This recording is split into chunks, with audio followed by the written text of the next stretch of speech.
Hello दोस्तों, movie explain करेंगे Sridevi soda centre. ये एक तमिल मूवी है, अभी तक हिंदी में अवेलेबल नहीं है। इसके IMDb रेटिंग 6.8 आउट ऑफ 10 है और इसको 91% गूगल यूजर ने पसंद किया और एक रोमांस ड्रामा मूवी है। तो let's started this video explanation. तो चलिए शुरू करते हैं।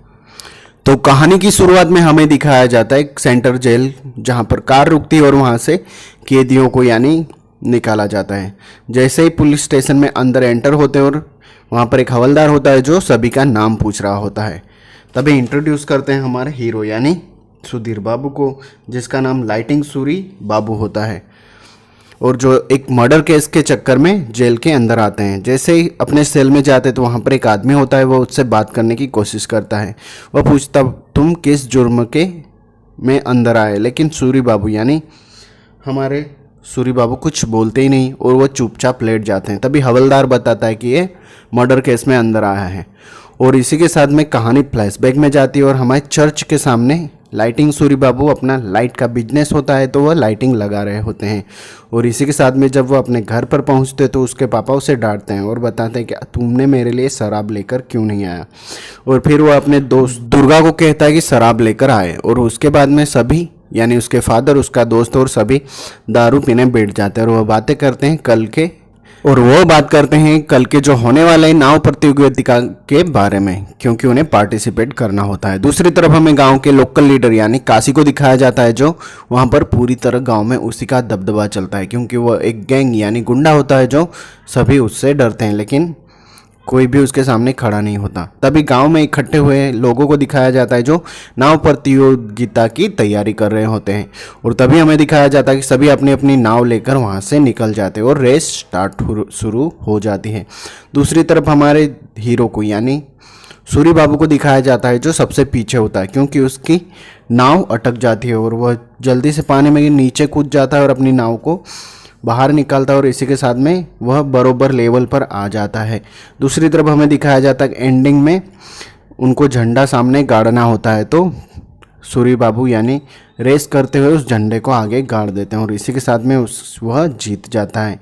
और वह जीतने के बाद में जो सूरी का आदमी होता है वह हार जाता है और सूरी गुस्से में आ जाता है।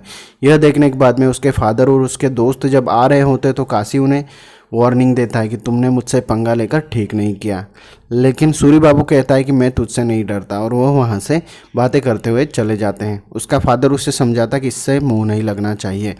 दूसरी तरफ हमें दिखाया जाता है गांव में पंचायत बैठती है, क्योंकि गांव में मेला लगने वाला होता है। दूसरी तरफ गांव का जो मुखिया होता है वह उन्हें कहता है कि सूरी बाबू को जो लाइटिंग का कॉन्ट्रैक्ट होता है वह दिया जाएगा, क्योंकि वह लाइट का बिजनेस वही करता है और गांव में जो भी मेला लगने वाला है तो वहाँ पर लाइटिंग का पूरा सेटअप वही करेगा। दूसरी तरफ हमें दिखाया जाता है कि उसका दोस्त और वो सभी वहाँ पर आ जाते हैं। तभी हमें दिखाया जाता है कि वहाँ पर श्रीदेवी सोडा सेंटर नाम का एक सेंटर होता है, वहाँ पर लाइट लगाने के लिए एक लड़की उसके पास आती है। जब सूरी बाबू से पहली बार देखता है तो वह उसे फ्लैट हो जाता है, यानी लव एट फर्स्ट साइट हो जाता है। दूसरी तरफ हमें दिखाया जाता है कि उसका यानी श्रीदेवी का फादर भी आता है और वह वहाँ पर दुकान लगा देते हैं। सूरी बाबू अपने दोस्त को बताता है कि वह मुझे पसंद है। तभी काशी भी उसी लड़की को देखता है और वह उसके फादर से जाकर बातें करता है कि यह लड़की किसकी है, तो वह बताता है कि यह लड़की मेरी है और काशी भी उसे पसंद करने लग जाता है। दूसरी तरफ हमें दिखाया जाता है कि सूरी बाबू हमेशा उसके लड़की के पीछे घूमता रहता है। वहाँ पर एक स्केच आर्टिस्ट होता है जहाँ पर उसकी लाइट बार बार चली जाती है, क्योंकि सूरी बाबू अपने दोस्त को के बार बार उसकी लाइट बंद करता है और उसी के सामने सोडा सेंटर होता है तो वह उसे देखने के लिए बार बार ये धतिंग यानी नाटक शुरू कर देता है। यह देखने के बाद में हमें दिखाया जाता है कि वो जो स्केचमैन होता है वो पूरी तरह से गुस्से में आ जाता है और उस लड़की को जाकर कहता है कि तुम इसे समझाओ, क्योंकि तुम्हारी वजह से यह तुम्हें देखने आने की वजह से बार बार मेरी लाइट बंद कर देता है। शाम को जब सिनेमा मेले में चालू होता है तो पूरी पब्लिक सिनेमा देख रही होती है और श्रीदेवी उसकी दुकान पर अकेली होती है, तो सूरी बाबू भी उससे बातें करने के लिए वहाँ पर पहुँच जाता है। तभी उसका दोस्त दुर्गा और उसके फादर वहाँ पर सिनेमा देख रहे होते हैं। तभी उसका दोस्त दुर्गा उसे बार बार कॉल करता है, लेकिन गुस्से में आकर सूरी बाबू अपना फ़ोन स्विच ऑफ कर देते हैं। दूसरी तरफ हमें दिखाया जाता है कि तभी श्रीदेवी के फादर वहां आने की वजह से सूरी बाबू वहां से निकल जाता है। दूसरी तरफ हमें दिखाया जाता है कि काशी का जो राइट हैंड आदमी होता है वह वहां पर शराब पी रहा होता है और वह झगड़ा करने के लिए कहता है। तभी काशी उसे कहता है कि जाओ उसके फादर को पीट दे, और दुर्गा को और सूरी बाबू के फादर को वो बुरी तरह से मारता है और उन्हें वहाँ पर बेइज्जत भी करता है। और तभी सूरी बाबू के फादर को वहीं पर लिटा देता है और उस पर पेशाब कर देता है। तभी दुर्गा गुस्से में आकर वहाँ से जोर जोर चिल्लाने लगता है। तभी माइक में आवाज़ आ जाती है और तभी दूसरी तरफ हमें दिखाया जाता है कि सूरी बाबू भागते हुए अपने फादर के पास आते हैं, और जब यह देखते हैं तो वह गुस्से में आ जाते हैं और वह काशी के आदमी को यानी शिवा को बुरी तरह से पीटता है। वहाँ पर दूसरे भी काशी के बहुत सारे आदमी आ जाते हैं।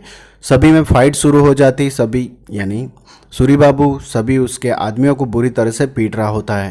दूसरी तरफ हमें दिखाया जाता है तभी एक आदमी उसके पास आ जाता है और उसका गला पकड़ लेता है, और वह तभी उसके पास जो डिसमिस होता है वह उसके शिवा के पेट में घुसा देता है।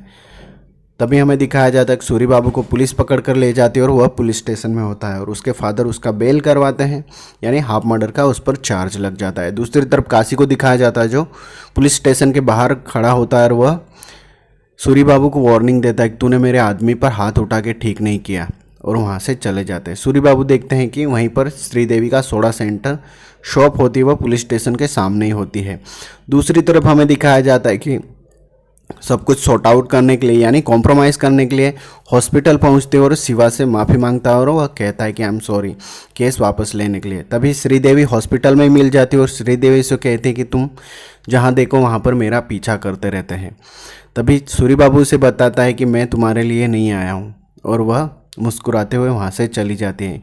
फिर से हमें दिखाया जाता है कि जब वह अपनी स्कूटी लेकर जा रही होती है तो फिर से सूरी बाबू यानी सुधीर बाबू उसके पीछे पीछे वापस से उसके पीछे लग जाते हैं, और हमें दिखाया जाता है कि श्रीदेवी को भी उससे प्यार हो जाता है। दूसरी तरफ हमें दिखाया जाता है कि दोनों एक दूसरे के साथ अच्छा सा यानी मिलने जुलने लग जाते हैं, साथ में घूमने लग जाते हैं। और एक दिन जब वह मूवी देखने पहुंचते हैं तो जब थिएटर से बाहर निकल रहे होते हैं तो श्रीदेवी के फादर उन्हें देख लेते हैं। यह देखने के बाद में जब श्रीदेवी घर पर पहुंचते हैं तो उसके पापा उस पर बहुत गुस्सा करते हैं और वो उसे प्यार से समझाते हैं, और वह मान जाती है कि आज के बाद वह उससे यानी कि सूरी बाबू से नहीं मिलेंगी। और यह सब होने के बाद में जब दूसरे दिन सूरी बाबू जब पुलिस स्टेशन पहुंचते हैं तो उसके फादर वहां पर उसे मिलते हैं और वह उसे वार्निंग देते हैं कि आज के बाद वह उसकी लड़की के पीछे ना भागे। तभी वह श्रीदेवी से मिलता है और वह उससे बातें करने की कोशिश करता है और वह शाम को मिलने के लिए कहता है। जब श्रीदेवी शाम को उसे खेतों में मिलने पहुंचते हो तो वह उसे बताती कि हमें अलग हो जाना चाहिए, और तभी श्रीदेवी जा रही होती है तो सूरी बाबू अपना हाथ काट देते हैं, और यह देखने के बाद में वह इमोशनल हो जाती है और वह उसके पास आकर गले लग जाती है। और इसी के बाद में दोनों एक दूसरे को प्यार करते हैं यानी रोमांस शुरू हो जाता है। रोमांस होने के बाद में दोनों आपस में बातें करते हैं और इसी के साथ में वह प्रॉमिस करता है कि वह उसे भगा कर ले जाएगा। दूसरी तरफ हमें दिखाया जाता है कि श्रीदेवी को देखने लड़के वाले आ जाते हैं और उसके पापा बहुत खुश होते हैं। और तभी श्रीदेवी सूरी बाबू को जब कॉल करती है तो उसको कॉल नहीं लग रहा था क्योंकि वो कोर्ट रूम में होते हैं। तभी जज वहाँ पर अपना फैसला सुनाने ही वाला होता है कि श्रीदेवी अपना बैग लेकर भाग जाती है। उसके पापा उसे ढूंढते हैं और तभी एक इंस्पेक्टर वहाँ पर आता है और वह उन्हें बताता है कि जो शिवा नाम का आदमी है वो मर चुका है क्योंकि उसे हॉस्पिटल में स्ट्रोक आ गया। यह सुनने के बाद में हमें दिखाया जाता है कि सूरी बाबू को सजा हो जाती है और दूसरी तरफ श्रीदेवी बार बार सूरी बाबू को कॉल कर रही होती है लेकिन पुलिस उसे ले जा रही होती। यह देखने के बाद में उसे देख लेती है और वह उस कार के पीछे पुलिस की कार के पीछे भागने लग जाती है। यह देखने के बाद में सूरी बाबू वहाँ से भागने की कोशिश करते हैं लेकिन पुलिस वाले उसे पकड़कर वहाँ से ले जाते हैं। और इसी के साथ में हमें कहानी प्रेजेंट में आती है यानी कि फ्लैशबैक यहाँ पे एंड होता है। तभी जेल में हमें दिखाया जाता है कि सभी लोग अपने अपने काम पर लगा दिए जाते हैं और तभी जो सूरी बाबू का जो रूममेट होता है यानी जेल के अंदर वह उन्हें पूरी जेल की इन्फॉर्मेशन देता है। और तभी कोड़ी किट्टी सिन्नू नाम का जो आदमी होता है जो उस जेल का लीडर होता है यानी बॉस, वो वहाँ का लोकल जेल के अंदर उसका ही राज चलता है, वह उसके पास यानी सूरी बाबू के पास आता है और वह उसे वार्निंग देता है। और तभी दूसरी तरफ हमें दिखाया जाता है कि सूरी बाबू से बताते हैं जब सब खाना खाने पहुँचेंगे तो आप लाइट बंद कर देना। और तभी सभी खाना खाने पहुंचते हैं और वह जो उसका रूममेट होता है वह लाइट बंद कर देता है। तभी शॉर्ट सर्किट हो जाता है और ये इसी का मौका पाकर सूरी बाबू जेल से भागता है और जेल से भागने में कामयाब भी हो जाता है। वह श्रीदेवी के पास पहुंचता है और वो उसे जगाता है और श्रीदेवी उससे गले मिलकर रोने लग जाती है और वह कहता है कि हम भाग जाएंगे। और तभी उसका दोस्त दुर्गा और उसका एक फ्रेंड आता है और वह उन्हें भागने में मदद करता है। दूसरी तरफ हमें दिखाया जाता है कि श्रीदेवी की मॉम जाग जाती है और उसके फादर को उठाती है और वह उन्हें ढूंढने निकलता है। दूसरी तरफ हमें दिखाया जाता है कि उसके फ्रेंड और सूरी बाबू और श्रीदेवी वहाँ से भागने में कामयाब हो जाता है। तभी एक ट्रक होता है, उनमें बिठा देते हैं। तभी काशी और श्रीदेवी के फादर वहाँ पर ढूंढने पहुँचते हैं लेकिन भाग जाते हैं। दूसरी तरफ हमें शहर में दिखाया जाता है जहाँ पर सूरी बाबू अपने मामा जी के पास पहुँचता है श्रीदेवी को लेकर। उसके मामा जी उसकी मदद करने के लिए कहते हैं और वह कहते हैं ठीक है मैं तुम्हारी मदद करूँगा। और वह 2-4 दिनों के लिए वहीं पर रुकते हैं और पास में ही उनके सोसाइटी के पास में ही शादी होती है। तो वहाँ पर वह शादी एंजॉय करते हैं और वह डिसाइड करते हैं कि हम दोनों की भी शादी यहीं पर हो जाए। और उसके मामा अग्री हो जाते हैं और दोनों की वहाँ पर शादी करवा देते हैं। यानी जितनी भी रस्म रिवाज यानी पूरी तरह से उन दोनों एक दूसरे शादी के बंधन में बन जाते हैं और शादी हो जाती है। इसी के बाद में दोनों अपना सुखी जीवन व्यतीत करने के लिए शुरू हो जाते हैं। दूसरी तरफ हमें दिखाया जाता है कि न्यूज़ में सूरी बाबू के भागने की न्यूज़ आ जाती है और उसके मामा यह न्यूज़ देख लेते हैं। यह देखने के बाद में उसके मामा जी यानी पुलिस को कॉल कर देते हैं और वहाँ पर पुलिस आ जाती है और वह सूरी बाबू को ले जाते हैं। दूसरी तरफ हमें दिखाया जाता है कि श्रीदेवी उसके पीछे भाग रही होती है लेकिन श्रीदेवी कुछ नहीं करते। तभी उसके पापा आ जाते हैं और श्रीदेवी को भी वह अपने घर ले जाते हैं। दूसरी तरफ उसके पापा पूरी तरह से डिप्रेस और गुस्से में आ जाते हैं और क्योंकि उसकी इज्जत कचरे में हो चुकी है और श्रीदेवी को मारते भी हैं। और दूसरी तरफ हमें दिखाया जाता है कि वह काशी के पास जाता है और अपनी बेटी की बात करता है। तभी काशी वह उसे बताता है कि वह उसकी बेटी का शादी करने के लिए तैयार है, चाहे कुछ भी हो जाए, क्योंकि वह बताता है कि मैं तुम्हारी बेटी को पसंद करता हूँ लेकिन तुम्हारी बेटी सूरी बाबू को पसंद करती है। फिर भी वह शादी के लिए मान जाता है। तभी दुर्गा वकील के साथ जेल में पहुँचता है सूरी बाबू से मिलने के लिए और सूरी बाबू उसे बताता है कि अब तुम श्रीदेवी को भूल जाओ क्योंकि वह तुम्हारी नहीं है, वह उसकी शादी होने वाली है। दूसरी तरफ ये बात पता होने के बाद में वो पूरी तरह से गुस्से में आ जाता है और तभी वहाँ पर श्री कोठी सीनू वहीं पर आ जाता है और वह फिर से उसे हैरान करने लग जाता है और वह कहता है कि एक बार तुम्हारी बीवी को एक बार मेरे साथ भेज दो। यह सुनते ही वह सीनू के आदमियों को पीटने लग जाता है, उस पर अटैक करते हैं लेकिन वह सभी को धीरे धीरे वहाँ पर जितने भी आदमी होते हैं उसके सभी को मारता है और पूरे जेल में दौड़ा दौड़ा कर उन्हें भगा भगा कर मारता है। यह देखने के बाद में सीनू भी वहाँ पर भागने लग जाता है और वह उसे बुरी तरह से पीटता है। और तभी हमें दिखाया जाता है कि सूरी बाबू की बेल हो जाती है, वो अपनी सज़ा काट कर बाहर निकलता है। तभी उसका रूममेट उसे बेस्ट ऑफ लक कहता है। जैसे ही बाहर निकलता है तो दुर्गा और उसके पिताजी और वकील वहाँ पर बाहर उससे मिलने आते हैं और दोनों से गले मिलते हैं और वह खुश हो जाते हैं। जैसे ही वह वहाँ श्रीदेवी सोडा सेंटर पहुँचते हैं तो वह सोडा सेंटर बंद होता है। दूसरी तरफ वह शिवा जो जिसके मर्डर केस में वह अंदर गया था उसकी मॉम से मिलने जाती है और तभी उसकी माँ उसे बताती है कि बेटा मुझे माफ़ कर देना क्योंकि तुमने मेरे बेटे को नहीं मारा। काशी हॉस्पिटल में जब तुम मेरे बेटे से मिलने आया तो उसने ही मेरे बेटे को मार दिया। और यह सुनने के बाद में गुस्से में आ जाता है पूरी तरह से हमारा सूरी बाबू और जैसे ही वह वहाँ पर पहुँचता है तो काशी उसे मिल जाता है और काशी को वह पीटने लग जाता है।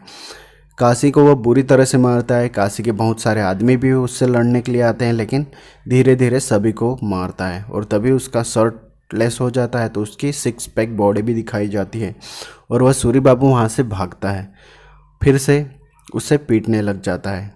जब सूरी बाबू वह बताता है कि तुम मुझे मार रहे हो, तुम्हें पता है कि तुम्हारी श्रीदेवी कहाँ है, और तभी वह उसे बताता है यानी फ्लैशबैक, क्योंकि मैंने उससे शादी करने के लिए उसके फादर से तैयार कर लिया था और उसी के साथ में जब मैं उससे मिलने गया तो उसके लिए मैं गजरा और बहुत सारे उससे मैं अपनी बाहों में लेना चाहता था लेकिन वह गुस्से में आकर मुझे सिर पे हथौड़ा दे मारा और इसी के साथ में मैं उसे मारने ही वाला था लेकिन उसकी पूरी फैमिली आकर उससे बचा ली। और तभी श्रीदेवी ने मुझसे कहा कि वह तुम्हारी पत्नी है, अगर मैं उससे शादी करूंगा तो वो मुझे मार देगी। यह सब होने के बाद में मैं गुस्से से वहाँ से चला आया लेकिन फिर भी मैं श्रीदेवी से शादी करने के लिए तैयार था। और यह सुनने के बाद में वो बताता है कि मैं वहाँ से चला आया तो उसके पिताजी और उसके साथ में उसके जो नाना जी थे उसे प्यार से समझाकर पहले खाना खिलाया, अच्छी तरह से बात की और उन्होंने कहा कि हम तुम्हारी शादी सूरी बाबू के साथ कर देंगे। और रात को जब उसके मम्मी और पापा सो रहे थे, तभी रात को उसकी मॉम जागती और वह खिड़की के अंदर देखती है और अपने पति को उठाकर जगाने की कोशिश करती है। और जब वह खिड़की के पास आते हैं और जब खिड़की के अंदर देखते हैं तो जो उसका नाना जी होता है वह पूरी तरह से श्रीदेवी का मुंह बांधकर उसके गले में फंदा डालकर उसे फांसी पर लटका रहा होता है और इसी तरह से वह उसे श्रीदेवी को मार दिया। यह सुनने के बाद में जब उसके पिताजी वह देख रहे थे, वह खड़े खड़े तमाशा देख रहे थे, लेकिन उन्होंने कुछ नहीं किया क्योंकि उसी के पिताजी ने उसी को मारा। और उसकी मॉम चिल्ला रही थी लेकिन वह कुछ नहीं कर पा रही और उसकी मॉम पूरी तरह से मेंटल हो जाती है। दूसरी तरफ वहीं पर पास में पड़ा एक थैला होता है, वह उठाकर जब अंदर जाता है और हमें दिखाया जाता है कि वह बूढ़ा आदमी भी वहाँ से बाहर निकल जाता है। दोनों श्रीदेवी की डेड बॉडी को अंदर डालते हैं थैले में और उसे नदी के किनारे ले जाते हैं और उसे फेंक देते हैं। यह काशी सब कुछ वह सुधीर बाबू को यानी सूरी बाबू को बता देता है और यह सुनने के बाद में वह स्तब्ध रह जाता है और वह पूरी तरह से इमोशनल होकर रोने लग जाता है। रोते हुए वह उसे गुस्सा आ जाता है और वहाँ पास में ही पड़ा हुआ एक खिला होता है वह उसके गले में फंसा देता है और उसे वहीं पर जो तालाब होता है उसके अंदर फेंक देता है। दूसरी तरफ यह होने के बाद में सीधे वह श्रीदेवी के फादर के पास पहुंचता है। श्रीदेवी का फादर खाना खा रहा होता है और उसकी मॉम उसके पास बैठी होती है। वह उसके पास जो कटारी होती है वह उसे मारने की कोशिश करता है लेकिन उसे दया आ जाती है। वह कहता है कि तुम्हें क्या मारना जब तुम खुद अपनी बेटी के नहीं हो सके। यह सुनने के बाद में सूरी बाबू वहाँ से चला जाता है। तभी उसका फादर उठता है और वह अपने ही गले में फंदा डालकर वहाँ से पे मर रहा होता है। दूसरी तरफ उसकी मॉम खड़ी खड़ी खाना खा रही होती है और एंड में वह मुस्कुराने लग जाती है और इसी के साथ में हमें सूरी बाबू को दिखाया जाता है पूरी तरह से इमोशनल हो जाता है और देवदास बन जाता है और वह वहीं पर गिर रहा होता है और इसी के साथ मूवी एंड होती। तो आई होप एक्सप्लेनेशन पसंद